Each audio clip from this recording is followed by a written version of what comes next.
Mitterrand en avait fait un de ses exécuteurs testamentaires médiatiques ou publics, transmettre la flamme.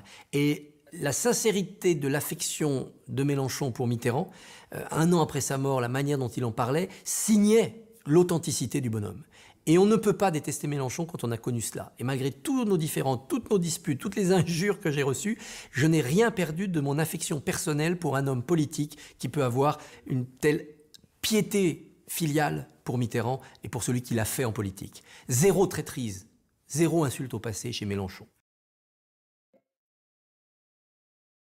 Heureusement pour lui, contournant l'hostilité de François Hollande et de quelques autres, le pouvoir, Jean-Luc Mélenchon finit par s'y retrouver en mars 2000, devenant enfin membre du gouvernement Jospin. Certes, il ne fut alors que ministre délégué à l'enseignement professionnel, mais se retrouvant ainsi au cœur de l'État, Jean-Luc Mélenchon aurait eu mauvaise grâce à bouder son plaisir. Chaud et froid, hein. Froid là-bas au bout, chaud là-devant. Hein. C'est vous qui mettez des majuscules partout comme ça. Après une virgule, l'ancien prof de français que je suis est scandalisé. Hein. Bon, allez, à bientôt, jeune fille. Oui, j'étais très heureux dans mon rôle de ministre. D'abord parce que je me sentais profondément utile, comme peu de fois dans ma vie. Je suis un intellectuel, pas manuel pour dessous, hein, et j'ai toujours éprouvé une sorte de fascination pour les machines, les métiers, que je suis incapable de mener et de comprendre comment on construit une carlingue, comment on fait marcher un système automatisé. C'était magique. C'est vraiment un des moments les plus heureux de ma vie, c'est sûr.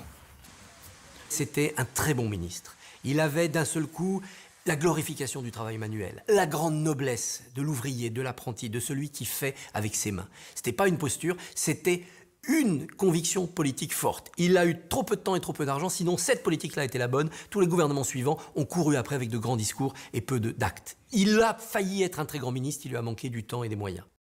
Ah ben, je serai forcément, évidemment, dans la manif, c'est ma place. Hein. C'est là que sont ceux que je représente à l'Assemblée nationale.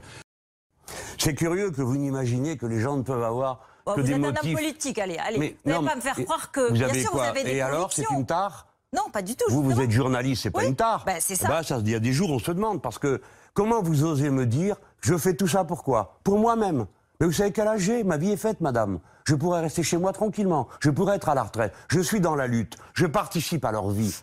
C'est ma raison d'être, c'est eux. Ce qui me donne du sens à ce que j'aurais fait toute mon existence. C'est ça. Alors voilà pourquoi j'y suis. Quant au reste, nous verrons. Nous verrons. Et nous verrons bien ce que ça donnera à la fin dans la mentalité des Français. Oui, parce qu'à un moment ou un autre, il faudra qu'ils prennent des décisions politiques, moi aussi. Mais c'est pas une nouveauté. J'ai pas besoin d'une grève pour ça. Non, ne détournez pas le sens de notre engagement. Nous sommes des hommes et des femmes de conviction.